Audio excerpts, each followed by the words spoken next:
자, 계시록 12장 다시 보겠습니다.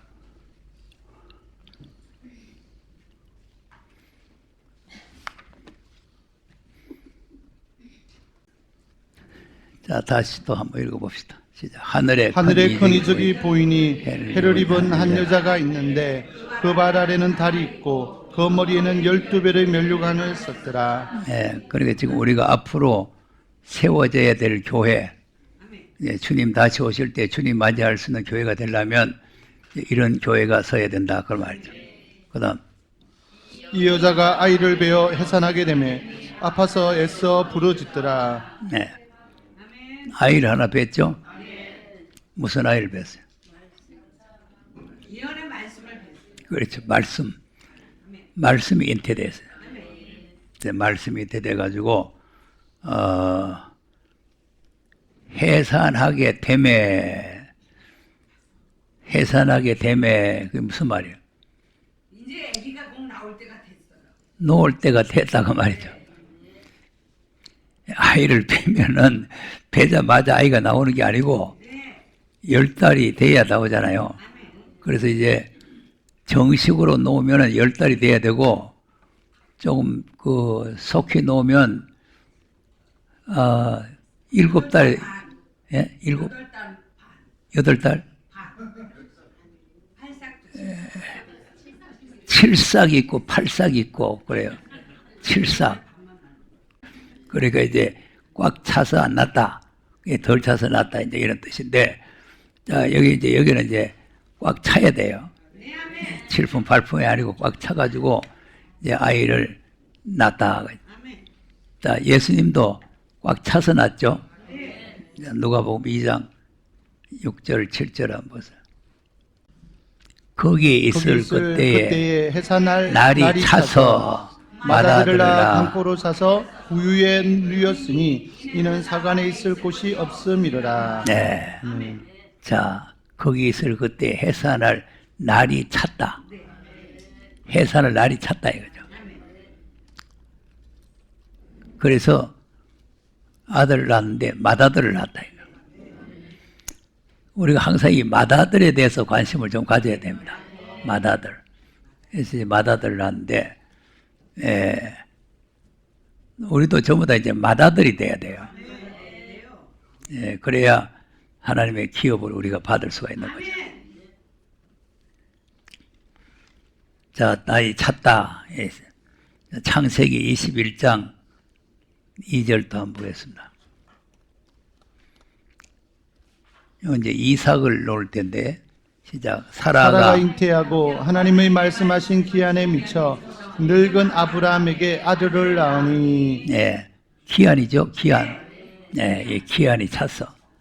기한이 차서 이제 이삭을 나이 많은 아브라함에게 아들 하나 낳아줬다. 이제 그런 말이죠. 그래서 이제 해산하게 되매 하는 거는 해산할 기약이 가까이 왔다. 그래서 가까이 왔다. 그런 말이에요. 갈라디아 4장 또 4절도 한번. 시작. 때가 참에 하나님이 그 아들을 보내사 여자에게서 나게 하시고 율법 아래 나게 하신 것은 율법 아래 있는 자들을 속량하시고 우리로 아들의 명분을 얻게 하려 하십니다. 자, 그러니까 이제 하나님의 아들 예수님도 때가 차니까 때가 차니까 이제 예수님이 세상에 태어나셨다. 예, 그래서 이제 때라는 것을 우리가 잘 알아야 돼. 때가 찼다. 예, 기한이 됐다. 자, 디모데전서 2장 6절도 보겠습니다. 시작. 그가 모든 사람을 위하여 자기를 속전으로 주셨으니 기약이 이르면 증거할 것이라. 자, 기약이 나왔죠. 기약. 예, 기약이 있어요. 요 기약은 재림입니다. 재림. 예, 초림도 기약이 있었는데 기약이 차니까 예수님이 탄생을 하셨고, 재림도 기약이 되면은 주님이 오시는 거예요. 기약. 6장에도 가서 보면은 15절.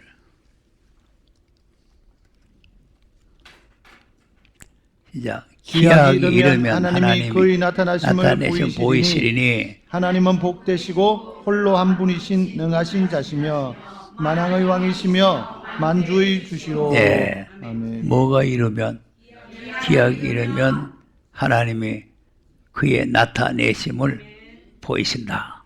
이제 재림에 대해서 말씀을 하는 거죠. 그러니까 이제 초림도 기약이 되어 오시고 재림도 기약이 되어 오시고 때가 차야 된다. 그 말이에요. 때가 차야 된다. 이 때가 차는데 이제 이 해산하게 되매 하는 이 말씀이 아주 중요한 내용이에요. 그래서 해산하게 되매 하면 때가 이제 그전 다 찼다 이 말이죠. 그래서 이제 때가 임박하다. 때가 임박하다. 그래서 세례 요한도 와서 임박한 진노를 누가 피하러 가느냐. 이 진노가 임박해 왔다. 그래서 이제 앞으로도 또 임박해 오는 그런 날이 옵니다. 요엘서 2장 1절 2절 한번 보면은 시작. 시온에서 나팔을 불며 나의 성산에서 호각을 불어 이 땅 거민으로 다 떨게 할지니 이는 여호와의 날이 이르게 됨이니라. 이제 임박하였으니. 네. 아멘. 임박했다 그랬죠. 그러니까 이제 임박했을 때 나팔을 불고 호각을 불어가지고 백성들을 벌벌 떨게 해라 이거죠. 벌벌 떨게 해라. 이제 무슨 날이 오느냐 하니까 2절 같은 날이 온다 이거죠. 시작. 곧 어둡고 깜깜한 날이요 빽빽한 구름이 낀 날이라. 새벽빛이 산 꼭대기에 덮인 것과 같으니 이는 많고 강한 백성이 이르렀습니다. 이 같은 것이 자고 이래로 없었고 이후 세세에 없으리로다. 네. 아멘. 그 이제 캄캄한 날이 오는데 캄캄한 날인데 많고 강한 백성이 온다는 거죠. 많고 강한 백성. 백성이 내려오는데 자고 이래 창세 이후에 없었고 이후에도 없는 일이 앞으로 일어난다. 지금 앞으로 우리에게 닥칠 일들은요 전부 새로운 일만 있습니다. 한 번도 없었던 일, 자고 일에 없었던 일, 이런 날이 지금 우리 앞에 이제 다가오고 있는 거죠. 무서운 날 보면 무서운 날. 예, 무서운 날이 자꾸 우리 앞에 이제 가까이 다가오고 있고, 예, 가까이 오고 있다. 이렇게 말씀하고 있죠. 자, 그러니까 이제 주님이 재림의 때는 추수 때가 되겠죠. 추수 때. 예, 그래서 추수 때가 가깝다. 그 말이에요. 추수 때가 가깝다. 자, 마태복음 13장 30절도 보면 이제 그 13장에 씨 뿌리는 비유가 쭉 나오는데 30절 보면 가을이 되면 이제 추수를 하게 되겠죠. 시작. 둘 다 추수 때까지 함께 자라게 두어라. 추수 때에 내가 추수꾼들에게 말하기를 가라지는 먼저 거두어 불사르게 단으로 묶고 곡식은 모아 내 곡간에 넣으라 하리라. 네. 아멘. 그러니까 이제 곡식밭에다가 마귀가 와서 가라지를 뿌리고 갔죠.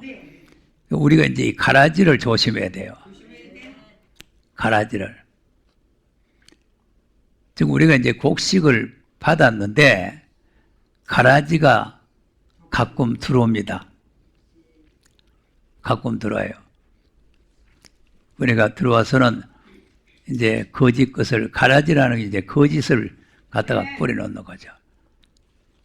그런데 이제 자랄 때 이제 같이 자라요. 가라지를 뽑으려니까 뽑지 말라는 거예요. 왜냐, 가라지 뽑다가 알곡도 상할 수가 있으니까.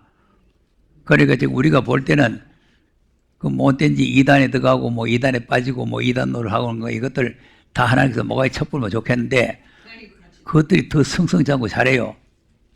아, 우리가 생각할 때는 진리도 아니고 거짓된 것을 그거 하니까 막 그냥 없애보면 좋을 것 같은데 가만히 놔둔다니까. 언제까지 놔둬요? 추수할 때까지 가봐야 돼. 그 이제 가만히 놔뒀다가 그걸 이제 묶어서 불에다가 집어열 그런 준비를 해놔라 이거죠. 그러니까 이제 이 가라지들도 잘 자라고 곡식도 잘 자라는데 그럼 가라지하고 곡식하고 같이 그 자라면 누가 잘 자랄까? 가라지가 더 잘 자라요. 알긴 아네. 가라지는 거름도 안 주고 물도 안 줘도 그냥 곡식이 먹어야 될 걸 지가 다 빨아먹고 그냥 되게 잘 큽니다. 예. 곡식은 비리비리해요. 곧 자빠질 것 같아요. 예. 근데 이 가라지는 세게 잘 큰다니까. 그러나 이제 결과에 가서는 불 속으로 들어가는 거죠. 불 속으로. 그래서 내가 우리 자신들의 생명을 소중하게 여기라고 자꾸 말하는 거는 뭐냐면 아무데나 뭐 좋다 가고 여기 가고 저기 가고 그러지 말라고 말해. 갔다 가면 큰일 난다 이거죠. 네. 왜냐하면 잘못된 데라는 데는 한번 빠지면 나올 수가 없나야 돼요. 나오는 거 한번 보세요. 절대 안 나오죠. 왜 그러냐면 그 수렁이 있다 보니 나올라 할수록 더 들어가요. 그렇기 때문에 잘못된 데 한번 빠져버리면 나오기가 힘든다니까.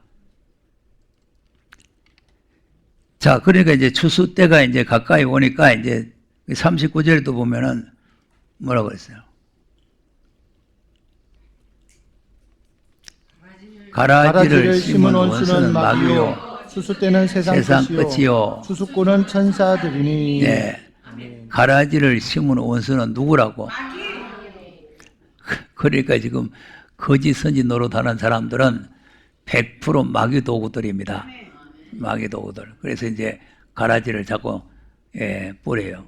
뿌리는데 이제 알고 안 되도록 하려고 근데 이건 이제 가라지는 거두어 가지고 40절에 뭐라 그랬어? 그런 저 가라지를 거두어 불에 사르는 것 같이 세상 끝에도 그러하리라. 네. 세상 끝에 가서 이제 그러겠다. 이제 임박하다 하는 말은 세상 끝이 지금 임박해 왔다. 이런 말이에요. 이제 그 가까이 왔다는 것을 우리가 깨달아야 됩니다. 그래서 때를 안다는 것이 그것이 큰 축복이에요. 에레미야 51장 33절부터 한번 보겠어요. 바벨론도 망할 때가 가까이 왔다 그랬죠. 시작. 만군의 여호와 이스라엘의 하나님이 이같이 말씀하시되 딸 바벨론은 때가 이른 타작마당과 같은지라 미구의 추수 때가 이르리라 하시도다. 네. 바벨론은 때가 이른 타작마당. 망할 때 됐다고 말이죠. 네. 그래서 우리가 이제 중요한 것은 이제 시대를 분별한다는 것이 상당히 중요하다. 요한복음 4장 35절도 보면은 이제 너희가 넉 달이 지나야 추수할 때가 이르겠다 하지 아니하느냐. 내가 너희에게 이르노니 눈을 들어 밭을 보라. 희어져 추수하게 되었도다. 네. 아멘. 그 추수하게 됐다. 때가 됐다. 씨를 뿌렸으니 추수할 때가 됐다. 그런 말이에요. 자, 그래서 이제 하나님께서 우리에게 요구하시는 것이 뭐냐면은 때를 분별해라. 때를 분별해라. 자, 에레미야 8장 7절을 한번 보겠습니다. 시작. 공중의 학은 그 정한 시기를 알고 반구와 제비와 두루미는 그 올 때를 지키거늘 내 백성은 여호와의 규례를 알지 못하도다 하셨다 하라. 네. 아멘. 자, 학도 정한 시기를 알고 방구와 제비도 그 올 때를 알고 그런데 내 백성은 깜깜하게 모르고 있다는 거죠. 하나님의 규례도 모르고 아무것도 모르고 있다. 그래서 이제 이 때를 이 공중의 학이나 방구나 제비보다도 인간들이 못하다는, 하나님 백성들이 못하다 그 말 아니에요. 그리고 우리가 또 어떤 시기를 지금 만나고 있는가 하는 때를 조금 분별할 줄 알아야 된단 말이에요. 또 마태복음 24장 45절 이 사람은 이제 때를 아는 사람이죠. 이제 충성되고 지혜 있는 종이 되어 주인에게 그 집 사람들을 맡아 때를 따라 양식을 나눠줄 자가 누구뇨. 네, 뭐를 따라서? 때를 따라 양식. 네. 그러면 이제 이 사람은 46절에 주인이 올 때 그 종을 이렇게 하는 것을 보면 그 종이 복이 있으리로다. 자, 그럼 우리가 이런 사람 돼야 되겠죠. 그 때를 알고 때를 따라서 양식을 나눠주게 되면은 주인은 예수님이요. 예수님이 오시면 이 종들이 복이 있다. 무슨 복이 있느냐? 그다음 내가 진실로 너희에게 이르노니 주인이 그 모든 소유를 저에게 맡기리라. 네. 아멘. 뭐를 맡긴다고? 모든 소유. 그러니까 이제 요셉이 처음에는 보디발의 집에 종으로 팔려가지고 모든 소유를 다 관리했는데 나중에 또 누명 쓰고 감옥에 들어갔다가 다시 나와가지고는 애굽 전체 소유를 다 다스리게 됐죠. 우리도 이제 마찬가지죠. 이 세상 나라가 그리스도의 나라가 되면은 이것을 우리가 다 다스리게 되는 거죠. 예. 그런데 이제 48절의 종은 어때요? 시작.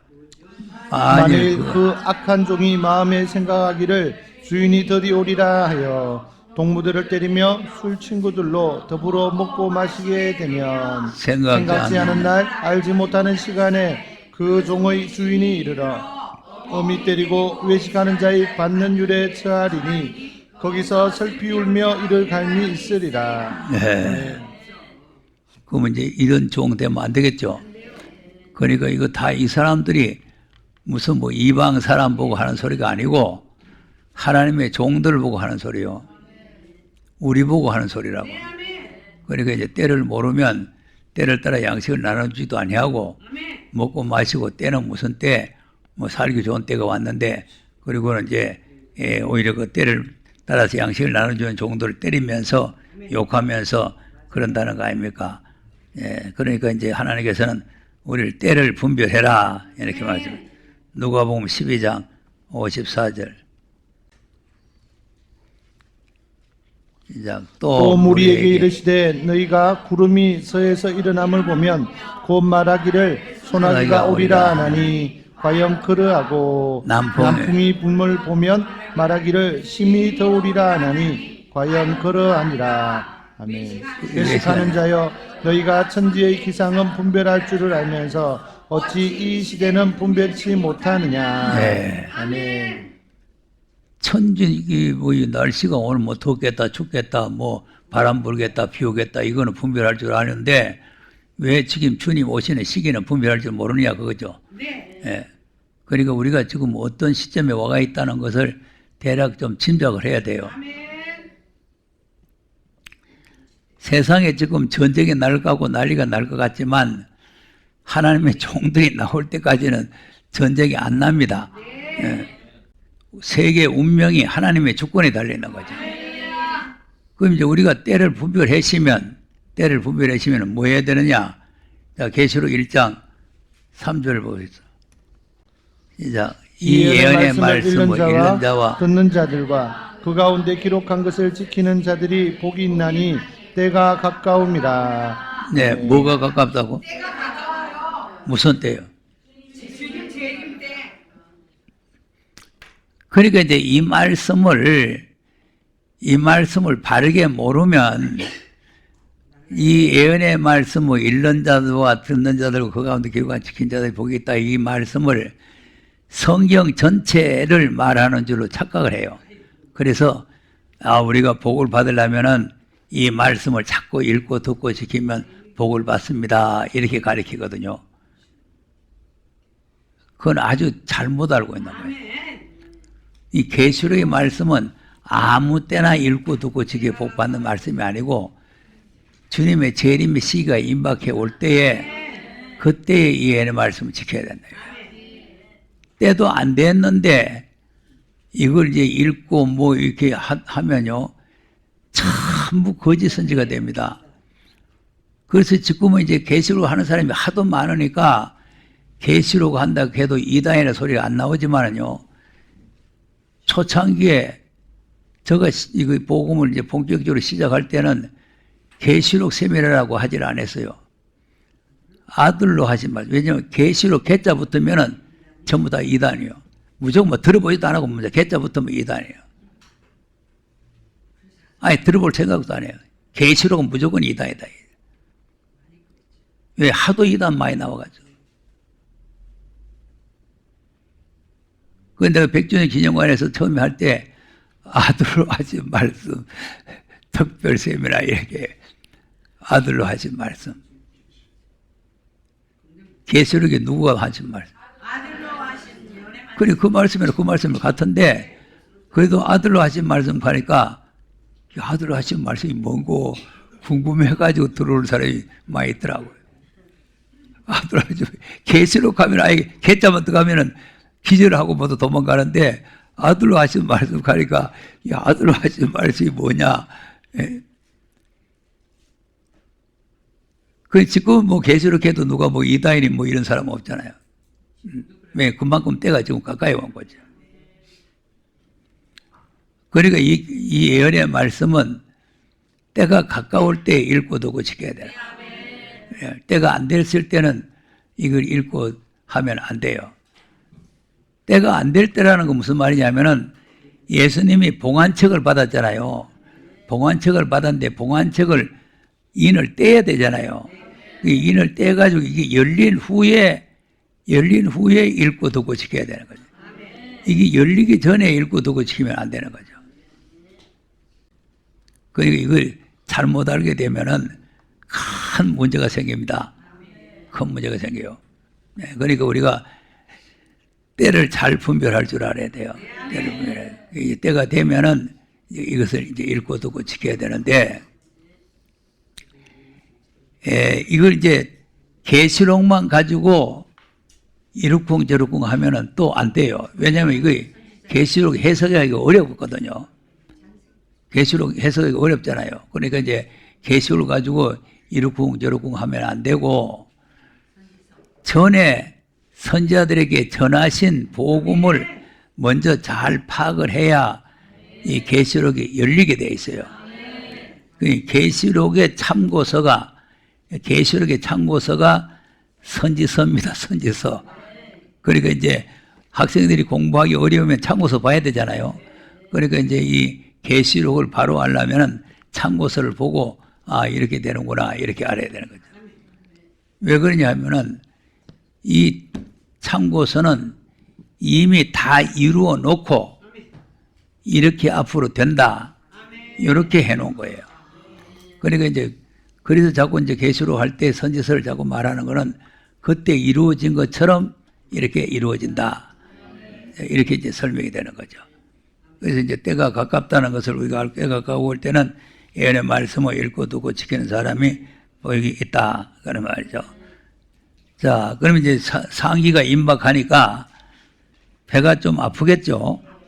아프니까 또 하나님 앞에 부르짖어야 돼요. 하나님 부르짖어요. 그러니까 상기가 임박하니까 하나님 앞에 부르짖습니다. 자, 이사야서 19장 19절에서 20절 한번 보세요. 시작. 그날에 애굽 땅 중앙에는 여호와를 위하여 제단이 있겠고 그 변경에는 여호와를 위하여 기둥이 있을 것이요 이것이 애굽 땅에서 만군의 여호와를 위하여 표적과 증거가 되리니 이는 그들이 그 압박하는 자의 용고로 여호와께 부르짖겠고 여호와께서는 한 구원자 보호자를 보내사 그들을 건지실 것입니다. 네. 저 아까도 이제 이사야를 이제 표적과 증거를 보여줬다 그랬죠. 예표로 보여줬다. 이것도 이제 그건 표적과 증거, 예표로 보여주는 거죠. 그때 당시에 애굽 땅 중앙에 여호와를 위해서 제단이 있었는데 그때 이제 사람들이 그 압박을 했단 말이야. 핍박을 하고 압박을 하니까 그 압박하는 자의 연고 때문에 부르짖게 되고 부르짖게 되니까 하나님께서 한 구원자 보호자를 보내서 그 압박하는 자의 손에서 건져주셨다는 거죠. 그러니까 이걸 이제 한 구원자라고 한다고 해서 뭐 예수님이다 자꾸 이렇게 갖다 붙여보면 안 되고 이제 그 이스라엘 백성들이 이제 하나님 말씀을 우리처럼 제게 안 들었잖아요. 안 들으니까 하나님께서 이방 사람들서 막 체리치면은 그러면 그때서 아이고 하나님 살려주시오 그 부르짖으면 하나님께서 또 한 구원자를 보내가지고 건져주시고 이제 기도원도 한 구원자에 속하는 거예요. 예. 그러니까 항상 하나님께서는 이렇게 그 부르짖게 되면은 건져주신다. 그러니까 우리도 지금 많이 부르짖어야 돼요. 그래 이제 하나님께서 건져주시는 거죠. 하나님께서. 자, 이사야서 49장 13절에서도 한번 읽어보세요. 시작. 하늘이여 노래하라. 땅이여 기뻐하라. 산들이여 즐거이 노래하라. 여호와가 그 백성을 위로하였은즉 그 고난당한 자를 긍휼히 여길 것임이니라. 네, 이제 고난당한 자를 긍휼히 여길 때가 됐으니까 하늘과 땅이 다 노래하고 즐거워하라 그 말이죠. 그다음 오직 시온이 이르기를 여호와께서 나를 버리시며 주께서 나를 잊으셨다 하였거니와 여인이 어찌 그 젖먹는 자식을 잊겠으며 자기 태에서 난 아들을 긍휼히 여기지 않겠느냐. 그들은 혹시 잊을지라도 나는 너를 잊어 아니할 것이라. 내가 내가 나를 내 손에서 새겼고 너희 성벽이 항상 내 앞에 있나니 내 자녀들은 속히 돌아오고 너를 알며 너를 황폐케 하던 자들은 너를 떠나가리라. 근데 이게 아멘. 무슨 말이냐면은 이제 하나님 백성들이 말 안 들으니까 이방에다가 이제 넘겨버렸잖아요. 넘겨버렸는데 이들이 이제 부르짖으니까 하나님께서 이제 회복을 시켜준다는 거죠. 회복을. 그러니까 이제 부르짖으니까 하나님께서 내가 어떻게 자식을 잊어버리겠느냐. 내가 손바닥에 새겨놓고 기억하고 있었다. 그래서 이제 황폐한 것들을 이제 다 떠나고 너희들 대적하던 것들 다 물리쳐준다. 그 말이에요. 그 다음. 내 눈을 들어 사방을 보라. 그들이 다 모여 내게로 오느니라. 나 여호와가 이르노라. 내가 나의 삶으로 맹세하노니 내가 반드시 그 모든 무리로 장식을 삼아 몸에 차며 뛰기를 신부처럼 할 것이라. 대저 내 대저 내 황폐하고 황폐하고 적막한 곳들과 내 파멸을 당하였던 땅이 이제는 거민이 많음으로 좁게 될 것이며 너를 삼켰던 자들이 멀리 떠날 것이니라. 예. 아멘. 그러니까 이제 하나님께서 이스라엘 백성들을 이제 회복시켜 주게 되면은 이제 많은 백성들이 이스라엘 나라로 다시 회복이 돼서 들어가서 사람들이 많이 살게 된다. 이제 그런 말 아닙니까? 그러니까 이제 하나님 앞에 부르짖게 되면은 하나님께서 반드시 이와 같은 역사, 언제든지 때가 가까이 오고 마지막 때가 될 때 압박과 핍박이 심한 거예요. 이스라엘 백성들도 400년이 다 돼가니까 압박이 더 심해가지고 부르짖었잖아요. 그러니까 하나님께서 모세를, 그 모세가 한 구원자예요. 부르짖으니까 모세를 보내가지고 그들을 애굽에서 구원해 내신 거 아닙니까? 그러니까 그 이제 그런 게 다 뭐냐면 앞으로 예수님이 오셔서 우리를 구원해 줄 거를 미리 보여주는 거죠. 출애굽기 2장도 벌써 2장 23절을 보면은 여러 해 후에 애굽왕은 죽었고 이스라엘 자손은 고역으로 인하여 탄식하며 부르짖으니 그 고역으로 인하여 부르짖는 소리가 하나님께 상달한지라. 자, 고역이 심하니까 하나님 앞에 부르짖지 않을 수가 없죠. 자, 그러니 그다음 하나님이 그 고통 소리를 들으시고 아브라함과 이삭과 야곱에게 세운 그 언약을 기억하사 이스라엘 자손을 권념하셨더라. 모세가 그 장인 미디안 제사장 이드로의 양무리를 치더니 그 무리를 광야 서편으로 인도하여 하나님의 산 호렙에 이름에 여호와의 사자가 떨기나무 불꽃 가운데서 그에게 나타나시니라.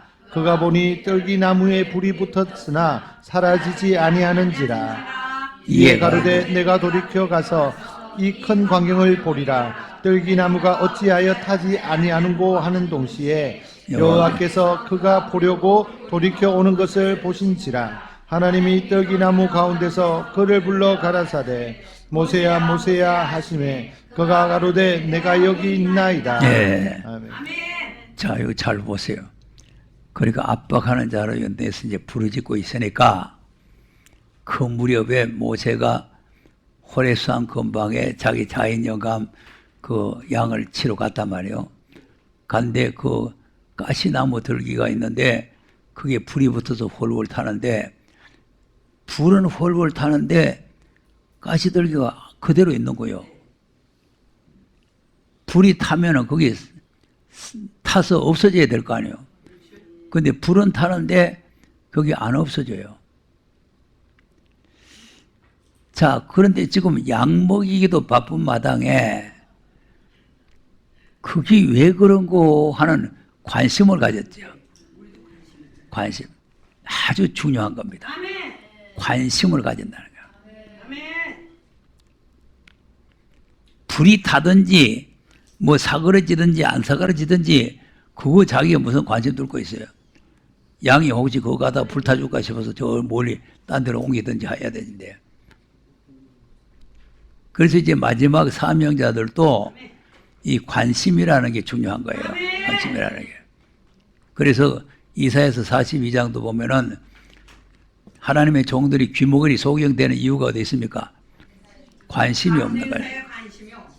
무관심한 거예요. 관념치 않는 거죠. 관념. 아무 관념이 없어요. 자, 그러니까 그 관심을 그 계시록도 보면은 나팔 소리가 나니까 관심을 가지고 뒤돌아보죠. 그러니까 이제 이 관심을 가질 때에 하나님께서 사명을 맡기는 거예요. 이 사명이 뭐냐면은 그 가시나무가 불타는 거는 그 가시나무가 불타는 게 아니라 이 백성이 지금 애굽에서 불가마 속에 지금 그렇게 고통받고 있다는 걸 보여주는 거죠. 고난의 풀무에서 지금 불타고 있다는 걸 보여주는 거라니까. 그러니까 그 고통을 보여주면서 사명을 맡기는 거죠. 그다음 하나님이 가라사대 이리로 가까이 하지 말라. 너희 선 곳을 거룩한 땅이니 내 발에서 신을 벗어라. 네. 아멘. 그 여기서 이제 발에서 신을 벗어라 했다고 해서 아까 이사야 신 벗어라 하는 거하고 갖다 붙이면 안 돼요. 글자는 같지만은 내용은 같은 게 아니에요. 아까 이사야 20장에 신 벗어라는 거는 그 백성들이 앞으로 이렇게 꼴이 이렇게 돼서 끌려간다 하는 거를 그 이제 모범적으로 표대로 보여주는 것이고, 이거는 지금 사명을 맡기는 것이기 때문에 그거하고 이거하고는 갖다 붙일 그런 제목이 안 되는 거예요. 근데 이걸 뭐, 신보사를 했다고 뭐, 그 신보사를 한 거 갖다 붙이면, 그런 식으로 성경을 갖다 붙이면 안 된다, 이 말이죠. 자, 그러니까 이제 이 신을 벗어라 하느니, 네 발에서 신을 벗어라.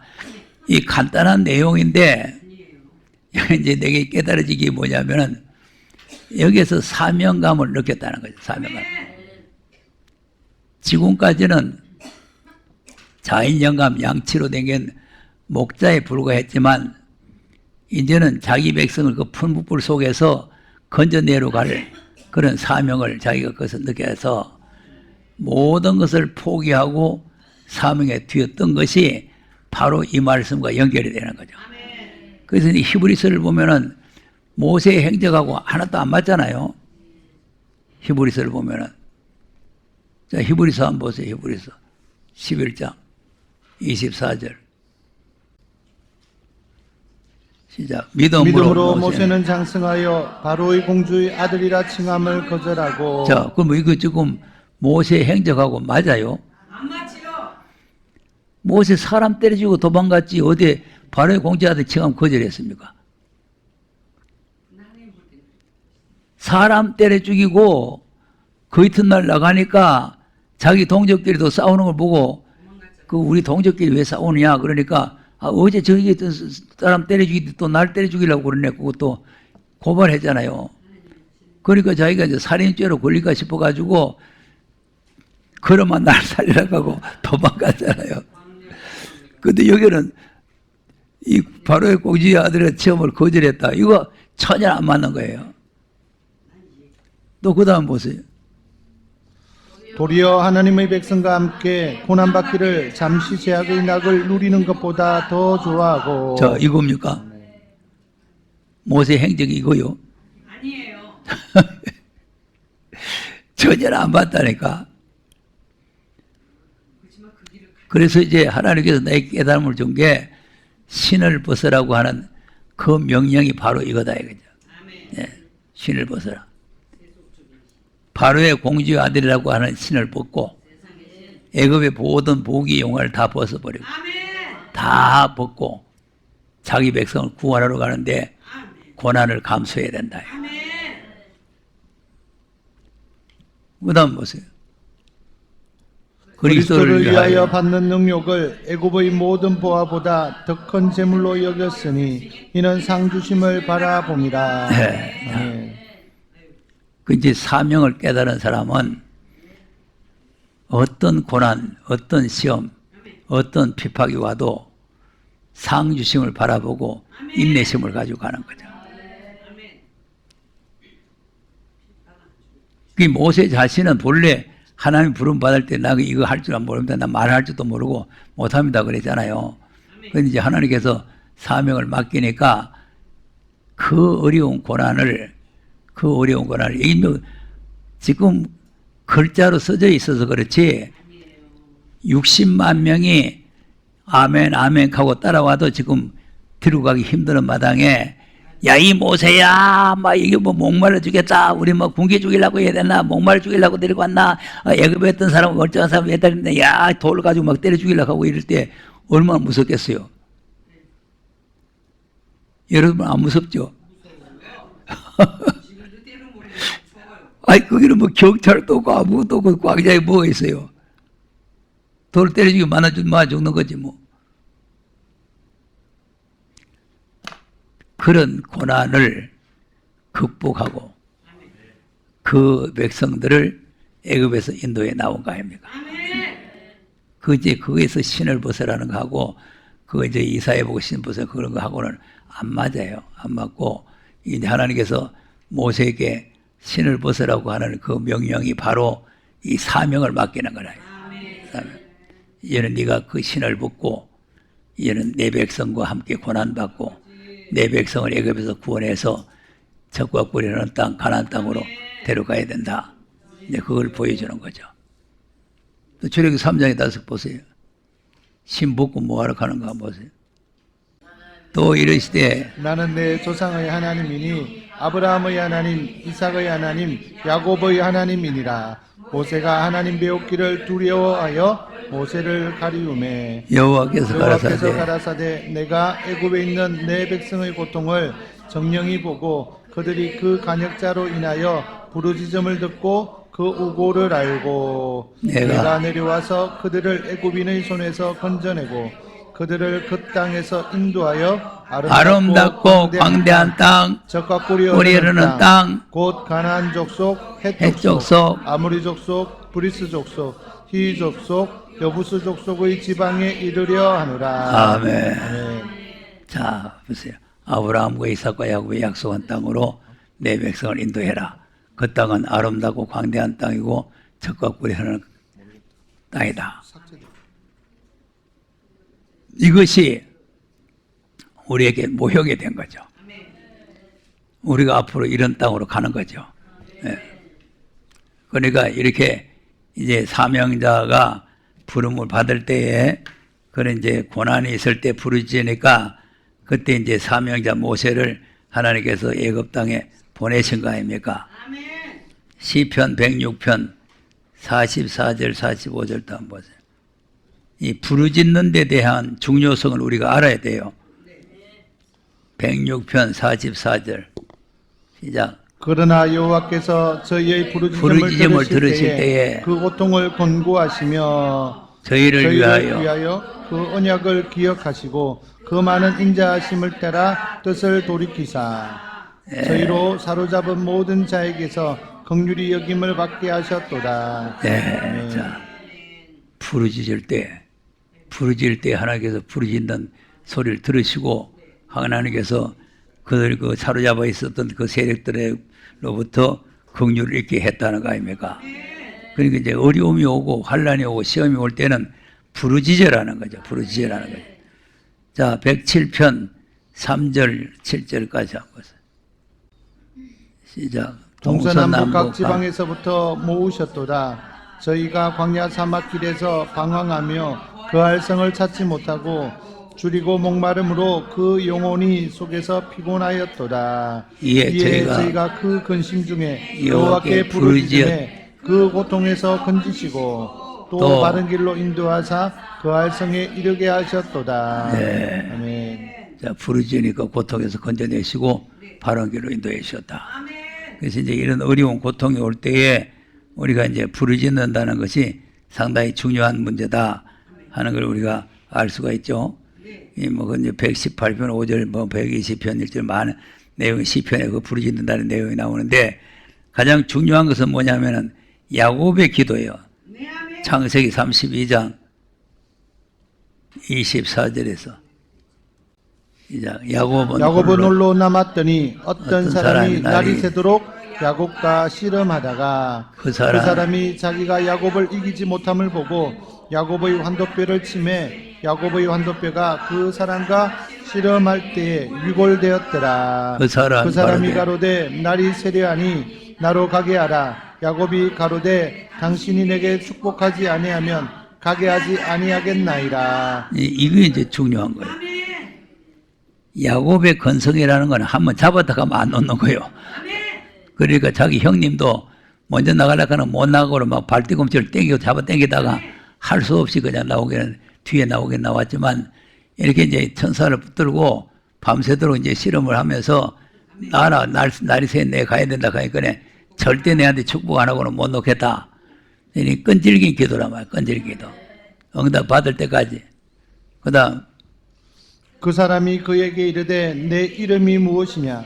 그가 가로되 야곱이니이다. 그 사람이 가로되 내 이름을 다시는 야곱이라 부를 것이 아니요 이스라엘이라 부를 것이니 이는 내가 하나님과 사람으로 더불어 겨루어 이겼음이라. 그 이제 야곱이 본래는 야곱인데 이스라엘로 이름이 바뀌었죠. 그 이스라엘 바뀌어진 이유가 뭐냐니까 이겼다는 승리자라는 거죠. 승리자. 그래서 계시록은 이기는 자가 기업을 받는다는 거 아닙니까? 그래서 이게 기도로 승리했단 말이에요. 기도로. 그래서 이제 우리가 야곱의 기도를 이제 본받아야 되는데 여기서는 이제 그냥 뭐 붙들고 안 났다 이렇게 되어 있는데 호세아서 12장을 보면은 3절에서 보면은 울면서 부르짖었다 이렇게 되어 있죠.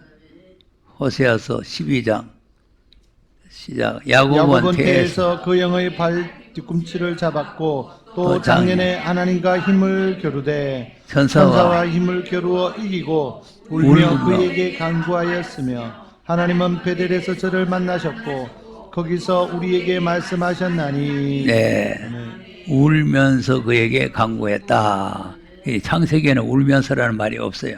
그런데 이제 이 창세기에서도 울면서 그를 붙들고 정말 당신이 나를 축복하지 않으면 나를 못 놓겠다. 왜 그러냐? 그 천사를 놓쳐버리면 그 다음에는 뭐가 옵니까? 예수한테 맞아 죽어요. 에서의 300명의 군대가 자기를 쳐들어오는 거죠.